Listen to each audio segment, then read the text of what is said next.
नमस्कार. संपूर्ण महाराष्ट्रासह आपल्या जिल्ह्यातील व तालुक्यातील ताज्या घडामोडी मोबाईलवर पाहण्यासाठी तेज महाराष्ट्र वार्ताला जर तुम्ही युट्यूबवर पाहत असाल तर फॉलो आणि शेअर नक्की करा. जर फेसबुकवर पाहत असाल तर नक्की फॉलो. मूल शहरातील नागरी प्रश्नावर प्रशासनाने घेतलेल्या बैठकीत अनेक विषयांवर चर्चा करून समाधानकारक निर्णय घेण्यात आले. मूल सोशल फोरमने शहरातील नागरी प्रश्नाकडे पालकमंत्री नामदार सुधीर मुनगंटीवार यांच्याकडे निवेदनाद्वारे मागणी केली होती. या निवेदनाच्या अनुषंगाने नामदार मुनगंटीवार यांनी दिलेल्या निर्देशानुसार मूलचे उपविभागीय अधिकारी विशालकुमार मेश्राम यांनी प्रशासकीय अधिकाऱ्यांच्या आढावा बैठक घेण्यात आली. मूल येथील कर्मवीर क्रीडांगणावर प्रकाश व्यवस्था करण्याचे नगर परिषदेचे मुख्याधिकारी पवार यांनी मान्य केले. तर या मैदानावर भरत असलेले भाजी बाजार शहरातील आठवडी बाजारांचे काम पूर्णत्वास झाल्यानंतर हलवण्याचा निर्णय घेण्यात आला.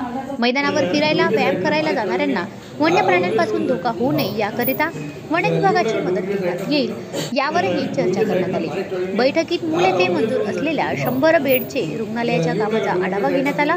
तसेच मूल शहरातील वळण मार्गाचा म्हणजेच बायपासच्या कामाचाही आढावा घेऊन काम सुरू करण्याबाबत सकारात्मक चर्चा करण्यात आली. आजच्या बैठकीत मूल सोशल फोरमचे अमित राऊत, कुमुदिनी भोयर, नंदिनी अडपवार, धर्मेंद्र सूत्रपवार, भावना चौकुंडे, निकिता झुरमुरे उपस्थित होते. तेज महाराष्ट्र वार्तासाठी अमान कुरेशी.